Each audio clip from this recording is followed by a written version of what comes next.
What up, Cavs Nation? I'm your host, Ethan Sands, and I'm back with another episode of the Wine and Gold Talk podcast. We had an eventful day already, and with me to break it all down is Chris Fedor, Cavs main beat reporter, and Jimmy Watkins, columnist, cleveland.com. Guys, we got to talk to Koby Altman, president of basketball operations for the Cleveland Cavaliers, earlier today, and he got into three major points that we're going to get into today. One has to do with Jarrett Allen, one has to do with J.B. Bickerstaff, and the other has to do with the entire core four and whether that group is going to stay together during this offseason. But Chris, as we do on every podcast, I want to get your initial reaction to what was said by Koby Altman in his end of the season press conference.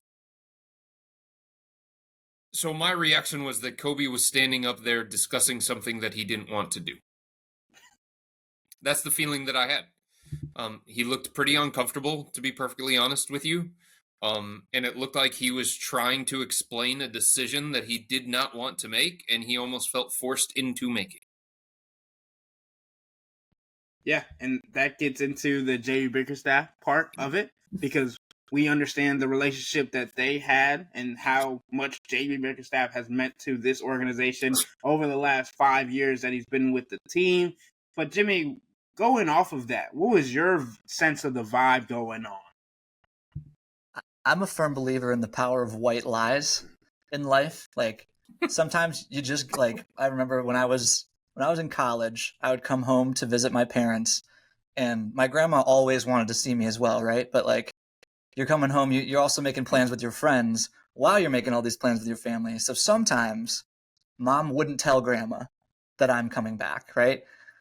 And I think that Koby Altman was kind of doing a version of that a bunch today. Like, it's in his best interest. It's probably in the fan base's best interest as well for Koby Altman to tell white lies to them today. Like, the talk, like, and everything that Koby Altman said today about we don't need to make any sweeping changes, and we believe in we believe that we're just, a few minor tweaks away. Like, not only do I not necessarily agree with that, I also just think that a lot of it is out of his control, right? Like, we've heard the rumblings. As soon as the Celtics buzzer sounded in Game 5, we heard the rumblings about Darius Garland might want a new destination if Donovan Mitchell signs an extension. And as soon, like, I don't know, is that in the same story that you wrote, Chris, where we're talking about the Jarrett Allen rib situation? Yeah. And how some certain teammates maybe thought that he could have done more to come back. Like, these are, and Koby, I know we're jumping around here. Koby addressed all of this, and we'll get each of these things in detail. I'm just saying, from a broad perspective, it seems like a lot of these things are metastasizing in ways that Koby Altman doesn't have a ton of control over. So I did not envy him in his chair while he was standing, but in his metaphorical chair today, as he answered a lot of questions that I just don't know how you answer at this juncture. Yeah. I also think there were a lot of contradictory things, but I think that was going to happen regardless because you advanced further than last year. You advanced to the Eastern Conference semifinals for the first time without LeBron James in more than 30 years. You're going to point to that as some level of success and some level of hope and belief moving forward. But on the other hand, you fired the coach who was partially responsible for that level of success that you want to proclaim that you had over the last couple of years, right? So there were just like contradictory actions by this organization, and there were contradictory comments from Koby today. But I think that was just built into the thing because they fired a coach who was awfully successful doing the things for this organization that they asked him to do. And we didn't get really a detailed explanation from Koby on ultimately why they decided to move on from JB, other than pretty much what he said in the press release, which was, new voice, new direction, new ideas, stuff like that. I don't think Koby wanted to go into, well, this is what JB is bad at. These are the things that we were missing from a coach that we're going to be looking for in the next one. because I don't think they wanted to disrespect JB that kind of way. And I also think because nationally they're getting absolutely crucified for the decision to move on from JB Bickerstaff, despite the level of success that he has had as a coach and despite the things that he had to overcome for the Cavs to get to the Eastern Conference semifinals. I think there are enough people nationally that are rolling their eyes and saying that this was a BS decision by the organization, finding a scapegoat, finding a fall guy. And a lot of people around the league are kind of seeing through this decision.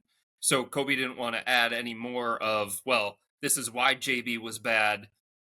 This is why we thought it was time for a new direction. He just used like vague terms because I don't think he had anything else that he could say or that he wanted to say publicly about it. By the way, I respect that. I respect I respect the respect that Koby maintained for JB during the press conference today, because the reality of the situation, we talked about this on yesterday's pod, but the reality of the situation is that like the floor changed beneath JB Bickerstaff's feet, right? Like he was hired to take over a huge rebuild in the middle of one of the seasons of the rebuild, and they were adding the main vehicle through which they were going to do that was by drafting young players, and JB would be counted on to shepherd those players into their more mature stages, Darius Garland, Evan Mobley. And then like the Jarrett Allen trade kind of fell into their lap as a byproduct of the James Harden trade. Then Donovan Mitchell becomes available the same summer that the Cavs are already outperforming expectations with the Garland, Allen, Mobley core. And it's just like all of a sudden we've gone from happy-go-lucky 44-win team that could have been a 50-win team if injuries had not happened. And now it's Donovan Mitchell's in town. We got 2 years to convince him to sign an extension, and we better be winning a championship real soon. Like, hold on, what just happened? So it's like, I understand you can, in a vacuum, you can make the case that JB got a really raw deal. Like he goes from 44 wins to 50-ish wins to getting one round further play. That's progress, right? And if I'm just like a neutral observer, I understand why some of these people are saying, hey, this JB Bickerstaff guy kind of got a raw deal.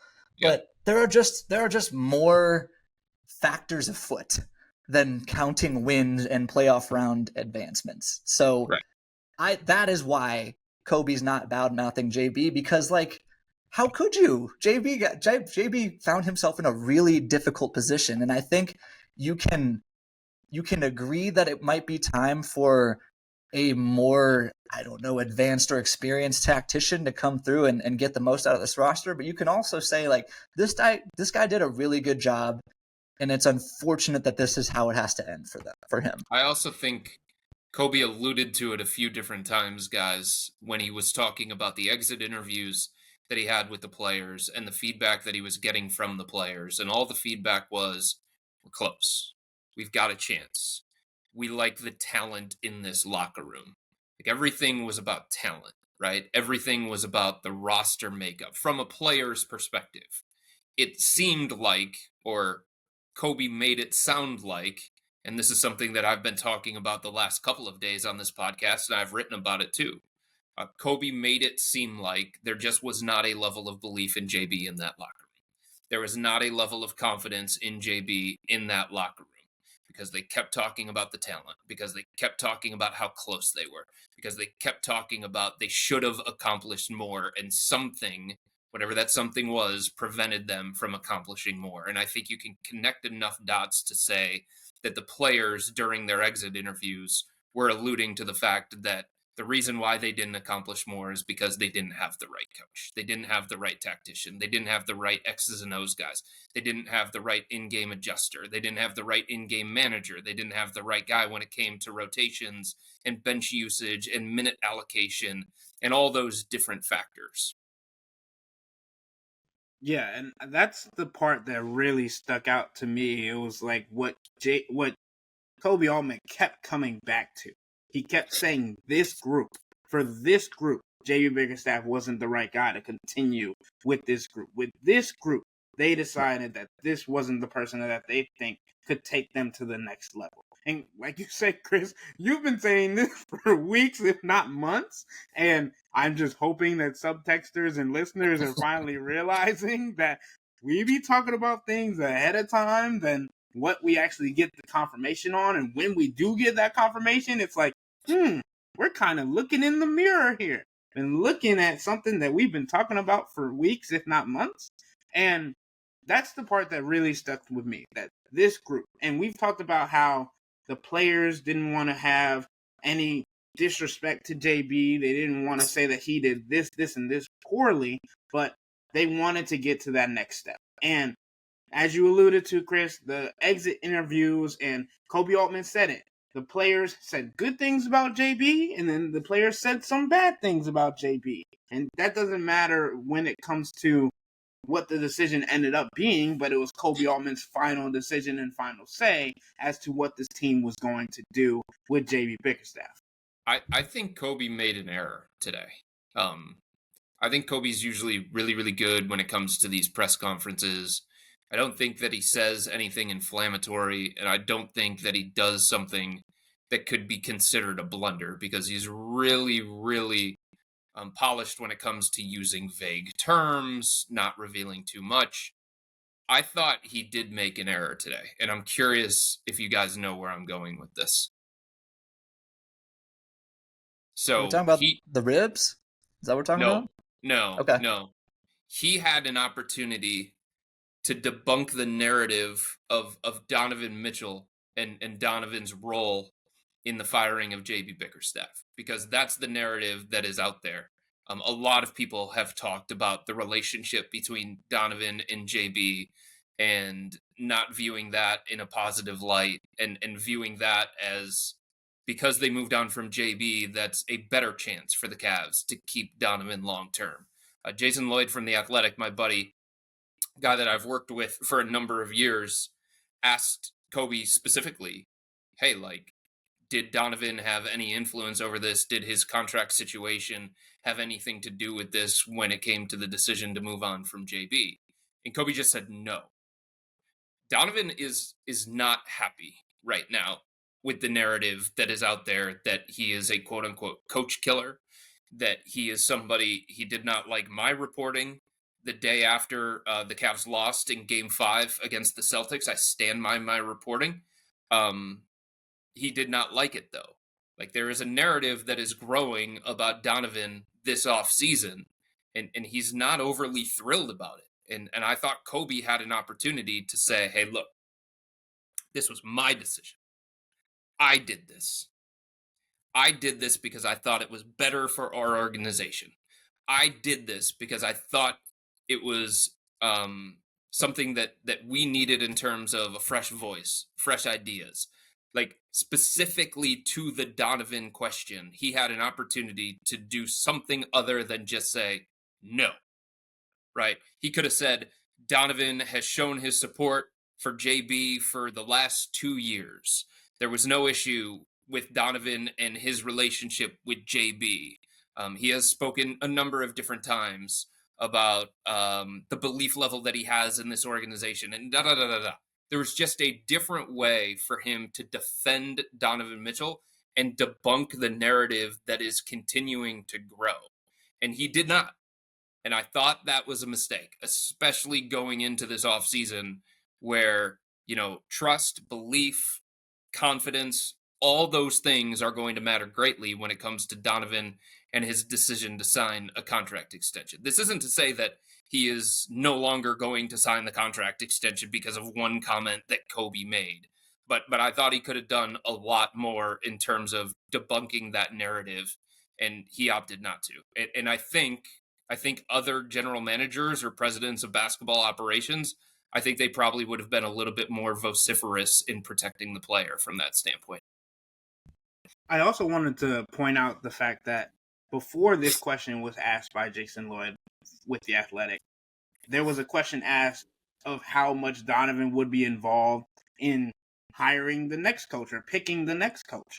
And Koby was adamant that Donovan has helped recruit guys in the past and will be a part of figuring out what the Cavs need at that position as a head coach going forward as well. So those kind of go hand in hand. And it's like, well, if you weren't involved with the firing or the decision to get rid of JB, then why are you going to be, well, not say so heavily, but involved at all in the decision to find the next coach? Jimmy, what's your thoughts on the situation? I think Chris makes a really observant point about Kobe. Is like so much, particularly on a day like today when we're all saying, or at least I'm saying, that Kobe Altman was telling a bunch of white lies up there. It's hard to read into too much of anything, but I think you're like it is. I don't think that Kobe could have changed that perception about Donovan, No. but he could have at least put up more of a fight. And I think one of the other factors at hand here is like you can really tell. I think particularly that moment shows you how close Koby Altman and JB Bickerstaff were, just as, not, I mean, coworkers, friend, whatever, like as a man to man kind of thing. So it's like, I think those kind of you see those tiny moments, you can see so much behind the curtain. And I'm glad that Chris pointed that out to us. But because like, if you're a guy who just had to fire his really good friend and like, from JB's perspective, probably didn't have a great reason for it, right? Because JB's saying, I did this, I did everything you said you want me to do. And what? I understand why Kobe might not go the extra mile to stand up for a player who, let's be honest, no matter what Kobe said, if he swore on everything that he stood for, like, it's kind of window dressing and word salad, because we all understand that this is like what we talked about yesterday. Donovan Mitchell did not walk into that exit meeting and say, you have to fire the coach if you want me to sign this extension. But of course the Cavs are going to gauge his opinion on the situation, and they're going to do the thing that does increase their chances of keeping him. So Donovan, and I would put LeBron and a bunch of other stars in this too, because you hear it all the time, especially now that the Lakers are interviewing LeBron's podcast co-host for their head coaching vacancy, that LeBron doesn't want this narrative out there either. I believe that LeBron doesn't want this narrative out there. I just think that both him and Donovan and any other star in this situation are kidding themselves if they think that they can squash that narrative, because guess what? It's kind of true. It's more true than not, even, I would say. Yeah, to your point, Jimmy, there was like a report that I saw scrolling through X, formerly Twitter, that was said that LeBron James is not involved with the hiring of the next coach of the Los Angeles Lakers. And I kind of just rolled my eyes, because I feel like that has been a consistent notion throughout his entire career, and we've known that not to be true. The Lakers hired an independent search firm, and the independent search firm was just like, hey, you see this guy who hosts a podcast with LeBron? He knows a little bit about basketball. I don't know if you guys have heard of him. I mean, even if it's subliminal, when it comes to Donovan, bringing it back to Donovan, every decision that this front office makes as we move forward into this offseason is going to be with the thought of, does this increase our chances of keeping Donovan? Does this make him happier? Does this give him more confidence in us as an organization? Does this give him more belief that we can compete for a championship? So they can sit there and they could say that Donovan doesn't have that level of power, that level of influence. But in the back of their mind, everything's about protecting that investment. It is the biggest trade that Koby Altman has made. It is the biggest risk that Koby Altman has taken. And if Donovan does not stay here long term, that is another black mark on Kobe's resume. That is something that blows up in his face and could ultimately end up costing him his job. And I think he is always going to do whatever it is that is going to protect that move. And if that's trading Darius Garland, it's trading Darius Garland. If it's breaking up Evan Mobley and Jarrett Allen, it's breaking up those two guys. And it doesn't mean that Donovan's saying, here's my list of things that I need you to do this offseason to make me happy, to make me sign this contract extension. No player's going to do that. No player's going to put themselves out there like that. No player's going to attach themselves to a coaching hire like that, to that kind of level, right? But it's this idea that looms over an entire organization of, oh boy, if we don't make the right moves here, if we don't make the right moves that we think are going to make him happy or increase his chances of staying with us, then we're screwed and we might be out of jobs, or however they want to look at it. So it's just like the looming situation is something that is going to drive the Cavs' decision making. And it drove this decision to move on from JB Bickerstaff. You can say it was the primary, you can say it was the secondary, you can say it was the tertiary. It was part of the decision-making process. Everything that the Cavs do is through the lens of Donovan Mitchell and keeping him here in Cleveland and giving them a real chance to compete for a championship. Because if he's not here, they're not competing for a championship. Period. To your point, Chris, about contradictions and conflicts of interest during today's press conference, like the existence of the Cavs right now is almost a conflict of interest for Koby Altman, because for Koby Altman to remain employed as long as he can, which I think is everyone's goal in life, right? Like, it behooves him, just like it behooved JB Bickerstaff, to sell this. And he mentioned this when I asked him about his standing in the organization today. Yeah. It behooves him to be like, hey, we won 22 games a couple years ago, and look at the problems we have now. Like, we're talking about we need a coach that can take us to the conference finals and finals. Like, I think I did a pretty freaking good job there. The conflict, though, is that you pressed the gas pedal to the floor when you traded for Donovan Mitchell. You don't get to play the homegrown, slow, we're a young core, we need time. You don't get to play that game when you trade for a guy like that in his prime. So I think we have some of these conflicts and contradictions just because Koby Altman's existence is a conflict and contradiction right now. Here's the other thing. Think about this. If the narrative is that Donovan was the driving force behind the Cavs moving on from JB Bickerstaff, if it was Donovan that didn't make them make that decision, but it was a big part of it, then in a way it shields the Cavs if this coaching hire backfires, right? I mean, the Milwaukee Bucks moved on from Mike Budenholzer, and they didn't get somebody better. Right? They were talking about new ideas. They were talking about a new path forward. They were talking about a new voice. Well, it was Adrian Griffin, and it didn't work out, and they had to fire him, and everyone's like, you guys are a bunch of idiots. Because Adrian Griffin, who had a lot of behind-the-scenes sourced support from Giannis Antetokounmpo, right, who also may have been talking about adjustments during their playoff exit against the Miami Heat. Continue, Chris. Right. So you fired a championship coach for that guy. And then you went to Doc Rivers. So, I mean, there's a chance. I mean, there's also a chance this works out for the Cavs. But there's a chance that this does not work out for the Cavs. And whoever this coach is, whether it's Kenny Atkinson, Alex Jensen, Borrego, David Adelman, whoever it may be, there's a chance that they're in a worse position because of this hire. And there's a chance that this guy is not as good for this team as JB Bickerstaff showed himself to be.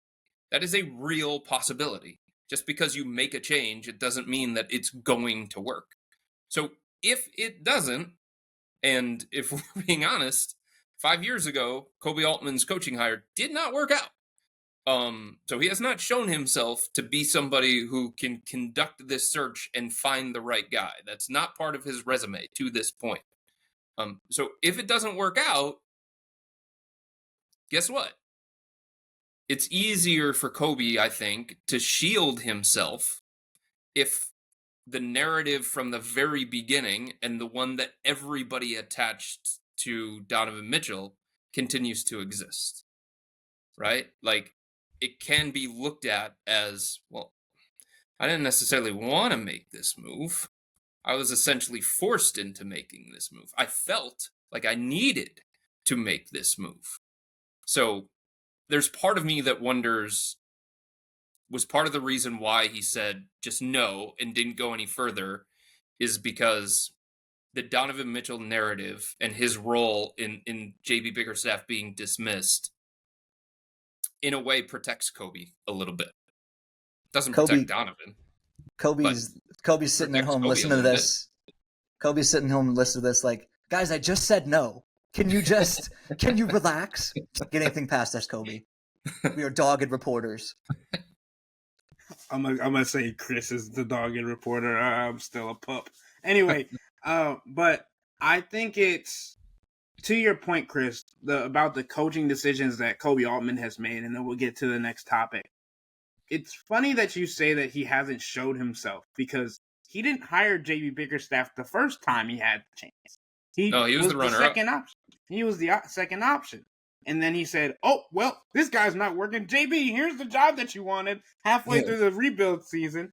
Who knows if JB gets the full season, what they're able to accomplish, especially with the development of Darius Garland and Evan Mobley that we've gotten to see throughout this season and the last couple of years with him being at the forefront.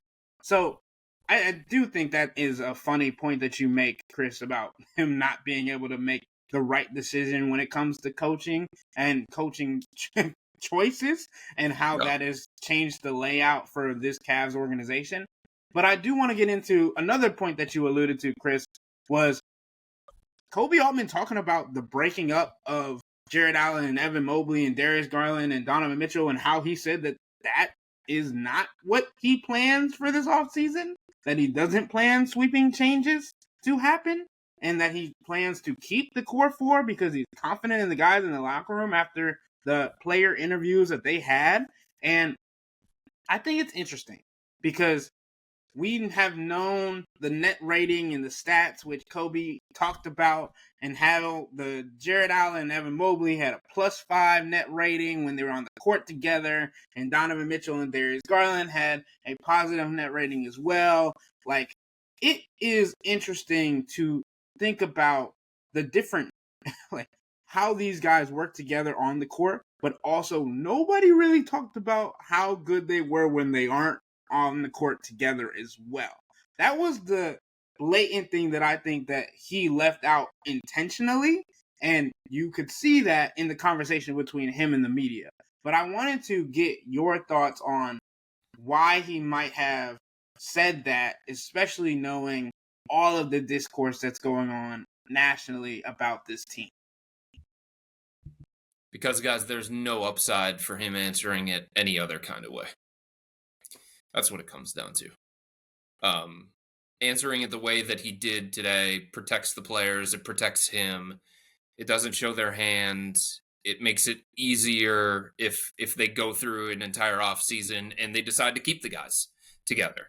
If you talk about the weaknesses between the two, if you talk about the concerns that you have with the fit between the two, and then you have to walk that back because you don't get the right trade package, you don't get the right pieces that make you feel like it makes sense to move on from Darius Garland or Jarrett Allen, just becomes tougher. So I understand why he answered it the way that he did.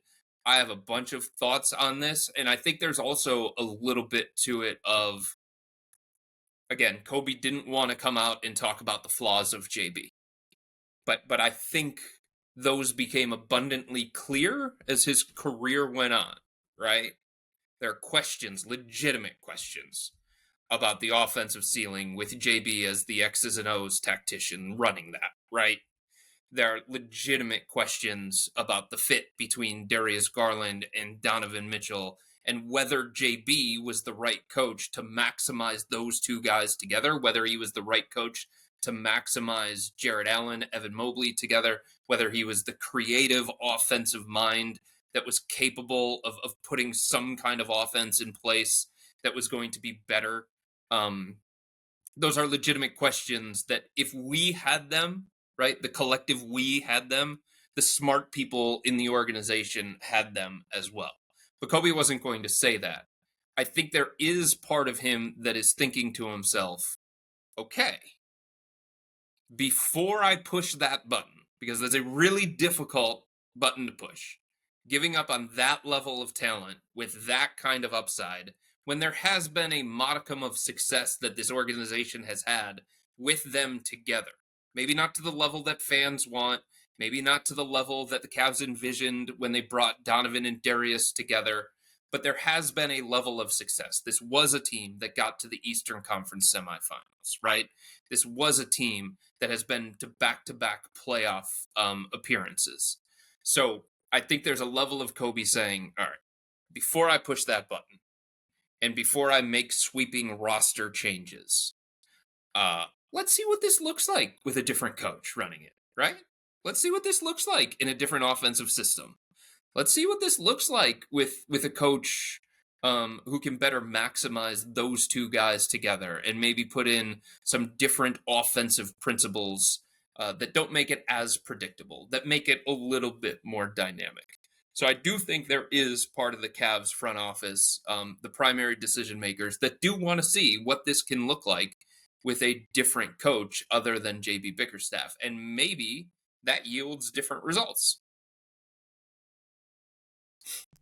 Yeah, and I mean, Koby Altman talked about year 2 of this operation, year 2 of this Donovan Mitchell era on multiple different occasions, talking about we really haven't learned a whole lot about this team that makes us say that we need to just implode from the inside out and just get rid of everybody and restart, or just build around 2 guys and dismantle the core 4 that this team has known to love and support. But I want to know. It's not year 2. It's not year 2. It's not. So Jimmy, I wanted you to get into what you thought about Koby Altman's statement about year 2, about why this team could go in a different direction, and why year 2 really isn't year 2, but it's only year 2 in Donovan Mitchell era. And yes, that's basically how many times Koby Altman said year 2 in the phrase of an answer. So go ahead, Jimmy. I mean, he is objectively correct. They have played 2 seasons since they traded for Donovan Mitchell, and in a perfect world, yeah, you'd like to have a little bit more information about what this core looks like together, because last year, I mean, you could say it's year 1.5, because last year was so weird with all the injuries. It doesn't matter though. That's just the reality of the situation, is that it's like I said, you zoomed your timeline up the ladder the second you traded for Donovan Mitchell. You signaled to the world, to Donovan Mitchell, to your boss, Dan Gilbert, that this roster was more ready than the ages of the players made it seem to compete at a very high level. So, like, I think there's some validity to, man, if Donovan and Darius could just get a few more reps together, or I actually think a coach, their partnership is, I think, more fixable by a coach, because their skills are so complementary. Like, they both can shoot, they both can play on or off the ball, they both can shoot well enough, they both can play make well enough where they can have a better give and take offensively.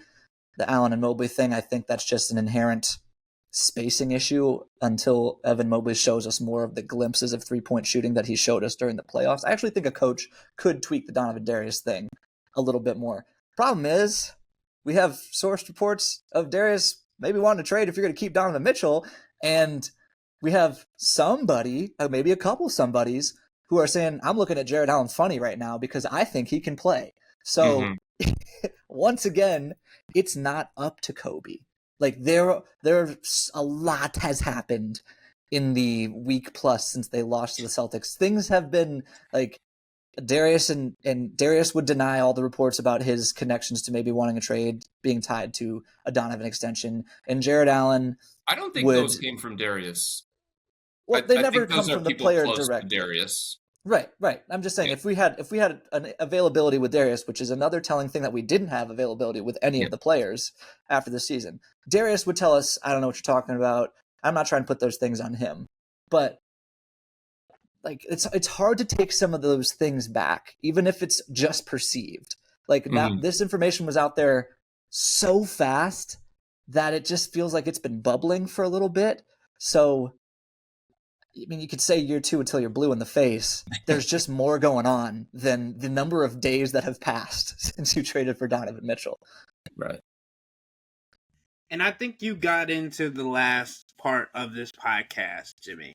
The Jarrett Allen could have played more or done more to get back on the court for the Cavs in the playoffs.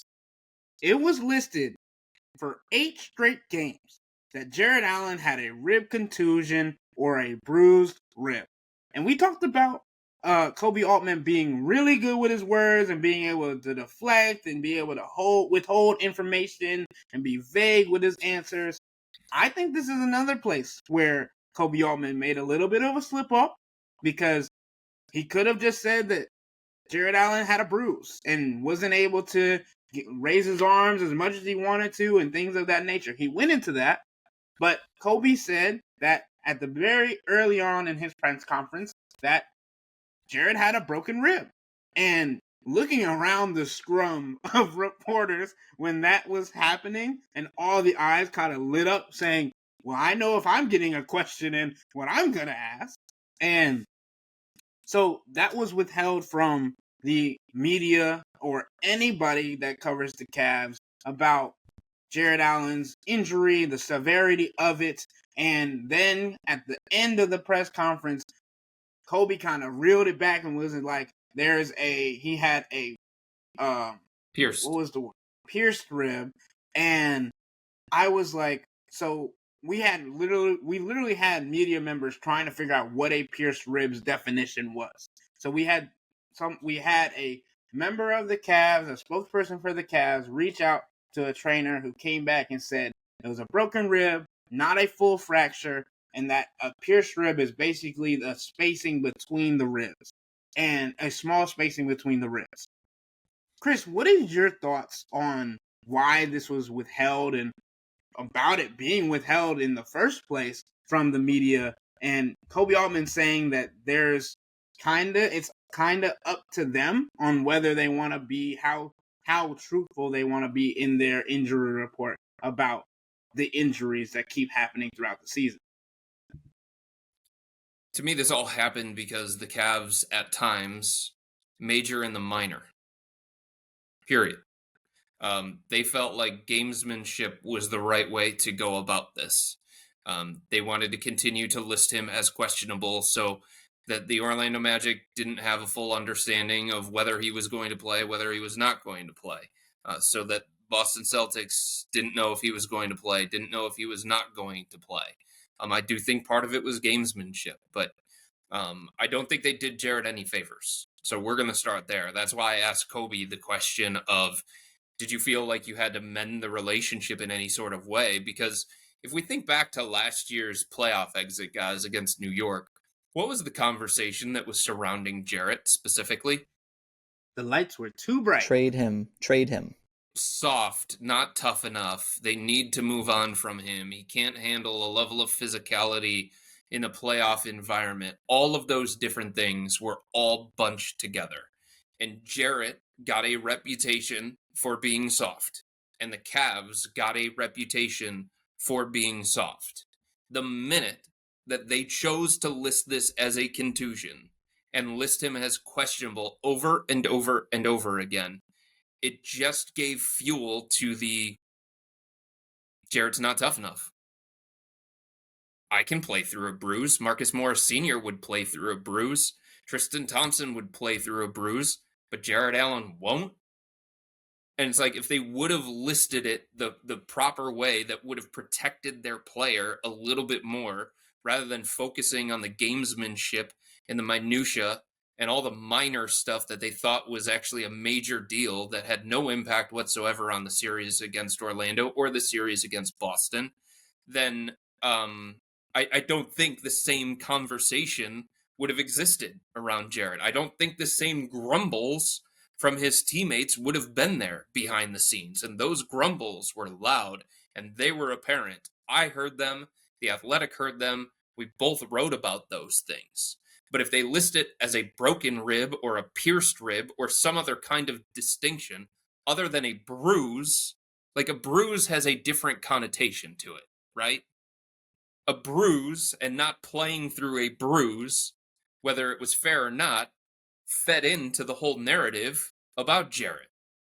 And I think it led to some of his teammates rolling their eyes and saying, well, wait a minute. This dude was just on the court with us at shoot-around. Well, wait a minute. This guy was just in the training room trying to do all these different exercises on the court, trying to determine whether he could play meaningful basketball in a playoff environment.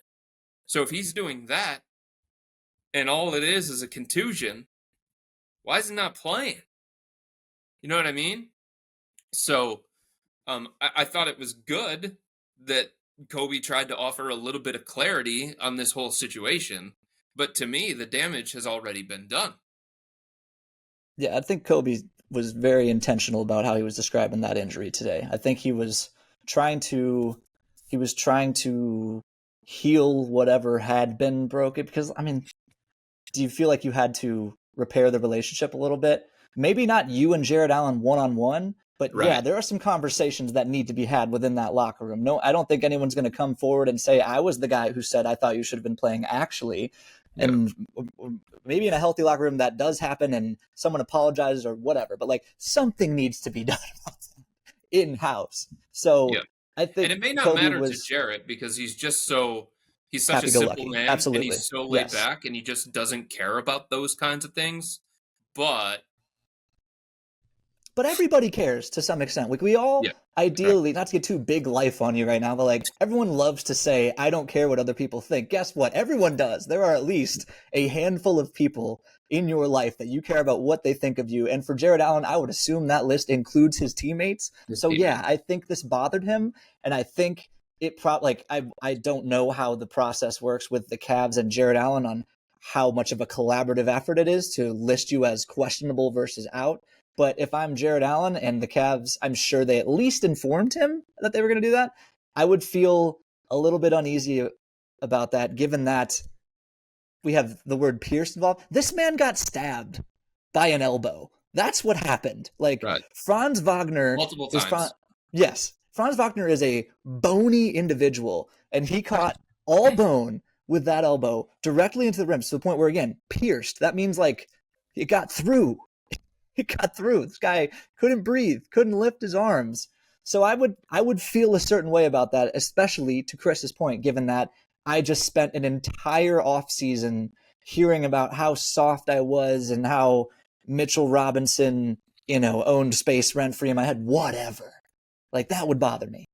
Yeah, and I think that's big picture, but also taking it even further, like, that was the offseason that he dealt with that. Then he came back and was not able to play in the first 5 games due to a bone bruise. And then he played 77 straight games in the regular season.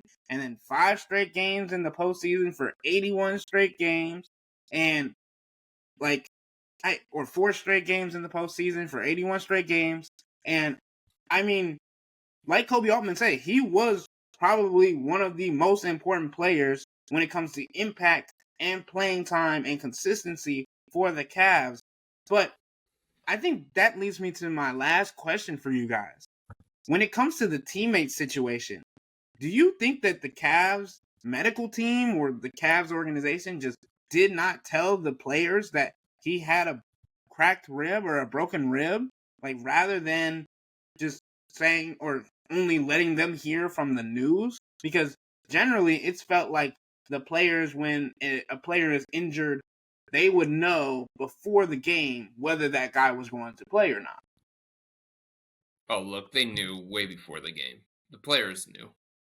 The coaching staff knew. Usually the morning of the game, so that they knew which way they were going to have to prepare. And yeah, I mean, I think there was a level to it of Jarrett wanted to try everything that he could before games, within what he considered reasonable, to show that he could play or be effective or test the injury or show a level of range of motion or work with the training staff on treatment and stuff like that.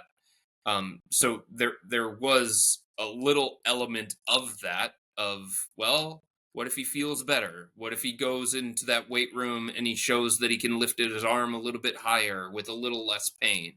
But the thing is, you can list a guy as out and change his status. You can upgrade a status. It happens all the time. You can go from doubtful to questionable. You can go from out to doubtful, out to questionable, out to available.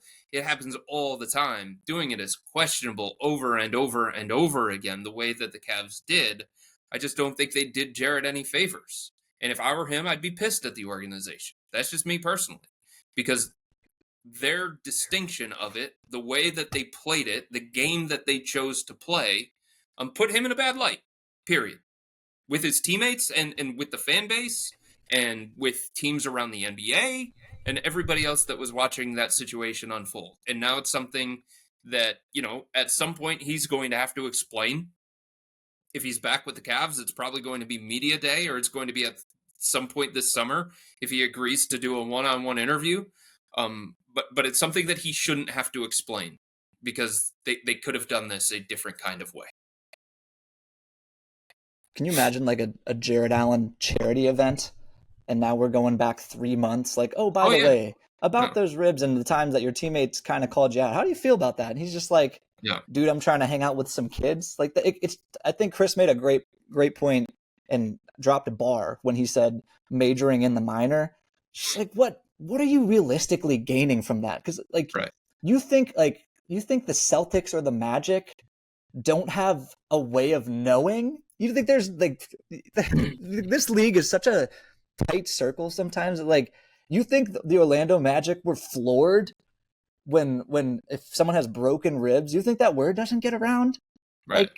Like, maybe you can keep that secret to yourself, but even then, like, they see him as questionable. They're preparing for him. They're preparing for a lineup without Jarrett Allen. Like, it's just like, what advantage could you possibly gain from it? And to the point about Jarrett's durability, I've used the numbers many times on this podcast.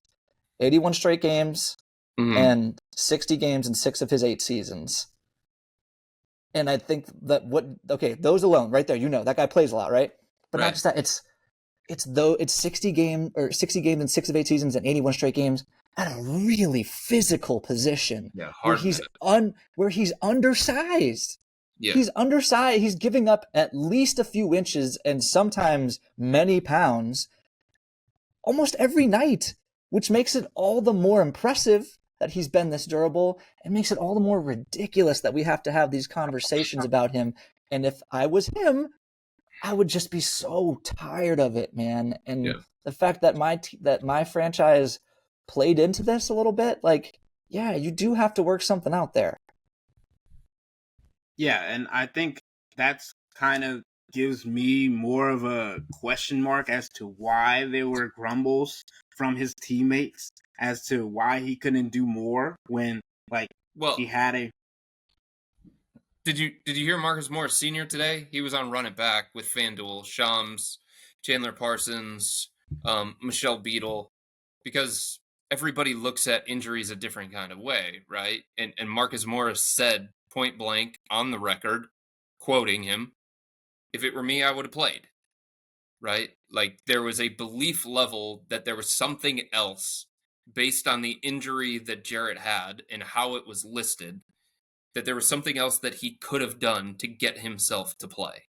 And players oftentimes look at it as, I'm going to do everything I can possibly do within my power to play, depending on who it is, right? And for Marcus Morris Sr. today to come out on the record and say, I don't know exactly what he was dealing with, I don't know the severity, but if it was me, I would have played because it was the playoffs and da-da-da-da-da. So you just have guys with that built-in mentality to begin with. And I think when you list it the way that you do, and you call it what you called it, then I think you're going to have players grumbling and rolling their eyes a little bit more. Okay, I believe Marcus Morris when he says that. I also don't think that Marcus Morris Sr. should be the standard for toughness that anyone should hold themselves against, because that's one of the toughest dudes I've ever seen. So even if it's true, which, by the way, Marcus Morris did not have his rib stabbed. I don't know if he ever has by a Franz Wagner elbow. So he obviously doesn't know exactly how Jarrett Allen was feeling. But I just it's not fair for one of the toughest dudes walking. If Jarrett Allen, again, let's say Marcus Morris we could transfer the Jarrett Allen pain onto Marcus Morris's body, and he did play and he was effective. Even if that happened, I still wouldn't blame Jarrett Allen because Marcus Morris is just built different. Yeah. All right. I think with all that information, that is good to wrap up today's episode of the Wine and Gold Talk podcast. But before we get out of here, you need to remember to become a Cavs insider and interact with Chris and me by subscribing to Subtext. This is where you can get insight throughout the offseason with any trade news or anything that goes on with the Cavs organization straight to your phone. And we created a great Cavs community that allows you to just give your feedback on everything that we're giving you and on your opinions on things that are going on with the team. So To get into that organization and community, sign up for a 14-day free trial or visit cleveland.com/Cavs and click on the blue bar at the top of the page. If you don't like it, that's fine. All you have to do is text the word STOP. It's easy, but we can tell you that the people who sign up stick around because this is the best way to get insider coverage on the Cavs from me and Chris. This isn't just our podcast, it's your podcast. And the only way to have your voice heard is through subtext. Y'all be safe. We out.